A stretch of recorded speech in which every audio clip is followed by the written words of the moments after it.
இயேசு கிறிஸ்துவின் இனிதான நாமத்தில் இன்றைய ஆவிக்குரிய சிந்தனைக்கு உங்களை அன்புடன் வரவேற்கின்றோம். இப்போதும் ஒரு பாடலுக்கு பின்பு உங்கள் சிந்தையை தெளிவிக்கும் ஆவிக்குரிய செய்தியை கேட்கலாம். ஆனந்தமாக அன்பரை பாடுவேன், ஆசையவர் என் ஆத்துமாவிற்கே. ஆனந்தமான ஆசிகள் அருளும் ஆண்டவர் இயேசு போராரும் இல்லையே.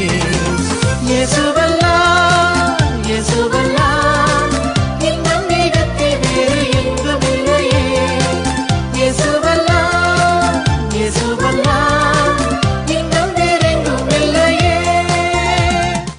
ஆண்டவர் இரட்சகருமாக இயேசுவின் இனிதான நாமத்தினால் உங்களை வாழ்த்துகிறேன். இந்த நாளிலும் நம்முடைய ஆவிக்குரிய சிந்தனைக்காக லூக்கா எழுதின சுவிசேஷம் 5ஆம் அதிகாரம் 4-5 வசனங்களை நான் வாசிக்கிறேன். இயேசு போதகம் பண்ணி முடித்த பின்பு சீமோனை நோக்கி, ஆழத்திலே தள்ளிக்கொண்டு போய் மீன் பிடிக்கும்படி உங்கள் வலைகளை போடுங்கள் என்றார். அதற்கு சீமோன், ஐயரே, முழுவதும் நாங்கள் பிரயாசப்பட்டும் ஒன்றும் அகப்படவில்லை, ஆகிலும் உம்முடைய வார்த்தையின்படியே வலையை போடுகிறோம் என்றார். பாருங்கள், இயேசு பிரசங்கம் பண்ணுகிறார். கெனசரேத் என்கிற கடற்கரையிலே திரளான ஜனங்கள் கூடியிருக்கும் பொழுது பேதுருவின் படகை வாங்கி அதில் நின்று பேசுகிறார். அப்பொழுது எல்லாம் மீன்பிடித்த பேதுரு, அவனுடைய எல்லா சகோதரர் நண்பர்கள் எல்லாம் படகை கடலின் ஓரத்தில் நிறுத்தி வலைகளை அலசிக்கொண்டு வீட்டிற்கு திரும்புகிற ஒரு நேரம். பிரசங்கத்தை முடித்த பின்பு பேதுருவின் படகிலே இருந்து கொண்டு அவர் சொல்ல, உன் படகை ஆழத்திற்குள் தள்ளி கொண்டு போய் வலைகளை போட சொல்லுகிறார். அப்பொழுதுதான் பேதுரு சொல்லுகிறார், இயேசுவே, முழுவதும் நாங்கள் பிரயாசப்பட்டோம், ஒரு மீன்கள் கூட எங்களுக்கு கிடைக்கவில்லை, ஆகிலும் உடைய வார்த்தையின்படி நாங்கள் போடுகிறேன் என்று போகிறார். பாருங்கள், யோசித்து பாருங்கள். என்ன சொல்லியிருக்கலாம்? இரவு முழுவதும் பிரயாசப்பட்டு இது வீட்டுக்கு போகிற நேரம், இன்றைக்கு சாயங்காலம் தான் திரும்பி நாங்கள் படகை எடுத்துக்கொண்டு கடலுக்குள் போவோம். எதுவுமே சொல்லவில்லை. எங்களுக்கு தெரியும், எங்கள் அனுபவம் இப்பொழுது திரும்ப போனாலும் மீன் கிடைக்காது. அந்த தங்கள் அனுபவத்தை குறித்தும் பேசவில்லை. ஆண்டவருடைய வார்த்தைக்கு அப்படியே தங்களை அர்ப்பணித்து கடலின் ஆழத்துக்கள் தள்ளி வலையை கொண்டு போய் போடுகிறார்கள். வலை கிளியத்தக்க, படகுகள் நிரம்பத்தக்க மீன்கள் கிடைக்கிறது.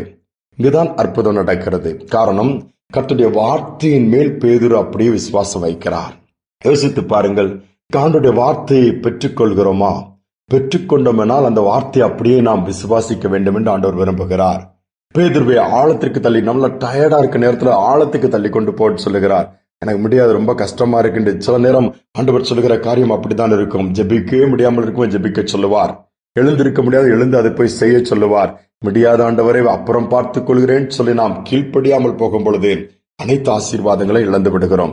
சின்ன காரியம்தான், கீழ்ப்படியும் பொழுது கர்த்தர் நம்மோடு கூட வருகிறார். பாருங்கள், பேதுருவோடு கூட இயேசுவ படகில் போயிருக்க வேண்டும். இந்த மீன்கள் எல்லாவற்றையும் பார்க்கும் பொழுது பேதுரு பிரமித்து சொல்லுகிறான்.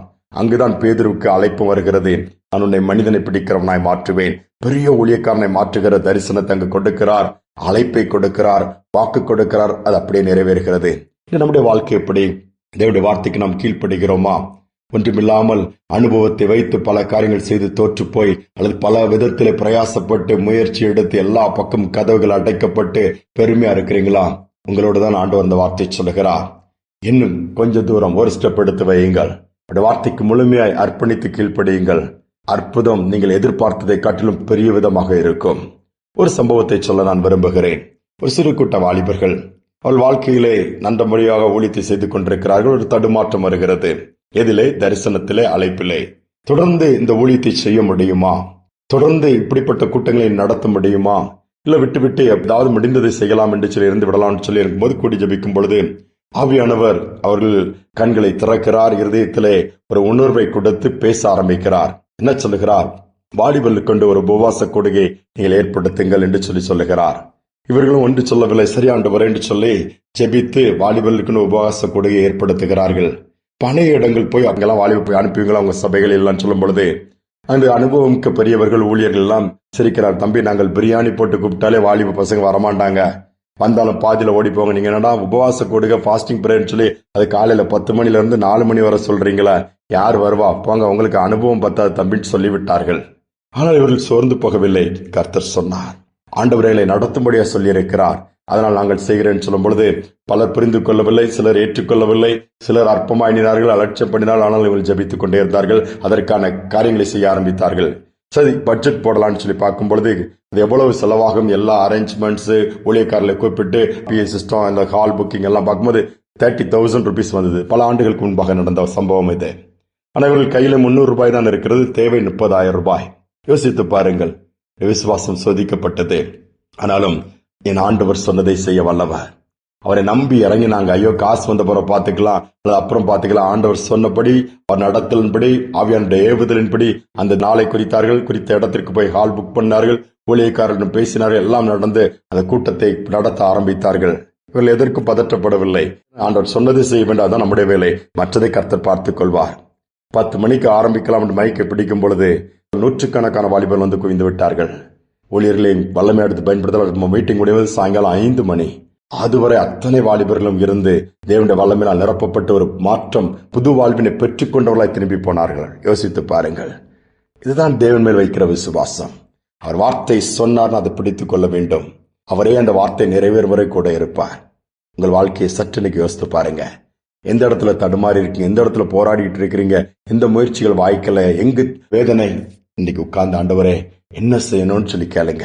அவர் சொல்லுவார், கீழ்ப்படிங்க, அந்த வார்த்தையில நிலைத்திருங்க, விசுவாசிங்க, காரியங்கள் நிச்சயமாக ஆச்சரியமாக அற்புதமாக நடக்கிறத பார்ப்பீங்க. ஜெபிப்போம். அன்பின் தகப்பனே, புதிய நாளை கிருபையாய் தந்திருக்கிறீங்கப்பா. அநேக நேரம் எங்கள் வாழ்க்கையில் எங்கள் அனுபவத்தை வைத்து நாங்கள் காரியங்களை செய்ய நினைக்கிறோம், தோற்று போய் விடுகிறோம். மற்றவர்கள் சொல்கிறதை வைத்து செய்கிறோம், ஆனால் நம்முடைய வார்த்தைக்கு கீழ்ப்படிய மறுத்து விடுகிறோம், அல்லது காலம் தாழ்த்துகிறோம், அல்லது மற்றதை ஒரு பெரிதாக நாங்கள் அதுக்கு முக்கியத்துவம் கொடுக்க தவறி விடுகிறோம். ஆனால் இன்று இந்த வார்த்தையை பார்க்கும் பொழுது நம்முடைய சிஷ்யனாகிய சீமோன் அப்படியே கீழ்ப்படுகிறார். படகுகள், தன்னுடைய படகு மட்டுமல்ல, தன்னுடைய நண்பர்கள் படகுகள் எல்லாம் நிரம்பத்தக்கதாய் மீன்களை பெற்றுக்கொள்ள முடிந்ததப்பா. ஆகிய நம்முடைய வார்த்தையின்படியே வலையை போடுகிறேன் சொன்னது போல நாங்கள் நம்முடைய வார்த்தையின்படி எங்கள் வாழ்க்கையை அமைத்துக் கொள்ள, உடைய வார்த்தையின்படி நாங்கள் ஒவ்வொரு நாளும் நடக்க கீழ்ப்படி எங்களுக்கு அப்படிப்பட்ட ஒரு பலனை தாங்க, அப்படிப்பட்ட ஒரு ஞானத்தை தாங்க, ஒரு உணர்வை தாங்கப்பா. இதை கேட்டுக்கொண்டிருக்கிற ஒவ்வொரு பிள்ளைகளுக்கும் வார்த்தையினால் நிரப்புவீராக. குழப்பத்தில் இருக்க பிள்ளைகளுடைய குழப்பங்கள் தீரும்படியாக செய்யுங்கப்பா. பெருமையானவைகள் எல்லாம் மாறும்படியாக செய்வீராக. இந்த வார்த்தை இன்னைக்கு உண்டாகட்டும், வெளிப்படட்டும், பெரிய காரியங்களை செய்யும். புதிய மேலாமுக்கு செலுத்துகிறேன். இயேசுவின் நாமத்தில் வேண்டிக் கொள்கிற நல்ல பிதாவே, ஆமேன், ஆமேன். சோர்ந்து போக வேண்டாம். வெறுமையான படகா இருக்கலாம், இன்னைக்கு ஒண்ணுமே கிடைக்கல என்று சொன்னாலும் கர்த்தருடைய வார்த்தை வரும் பொழுது அதற்கு கீழ்ப்படியுங்கள், அத்தனையும் தலைகளாய் மாறும். சிந்தனையோடு இந்த நாளை தொடர்வோம். மீண்டும் நாளை தினம் சந்திப்போம். எத்தனை இடர் வரட்டும், அது என்னை பிரிக்காது. எத்தனை இடர் வரட்டும், அது என்னை பிரிக்காது. உமக்காய் ஓடிடுவேன், உற்சாகமா உழைச்சிடுவேன். உமக்காய் ஓடிடுவேன், உற்சாகமா உழைச்சிடுவேன். ஏசப்பா, ஏசப்பா, என்னப்பா செய்யணும்னா சொல்லுங்கப்பா, செஞ்சிடுறேன். ஏசப்பா, ஏசப்பா, என்னப்பா செய்யணும்னா சொல்லுங்கப்பா, செஞ்சிடுறேன்.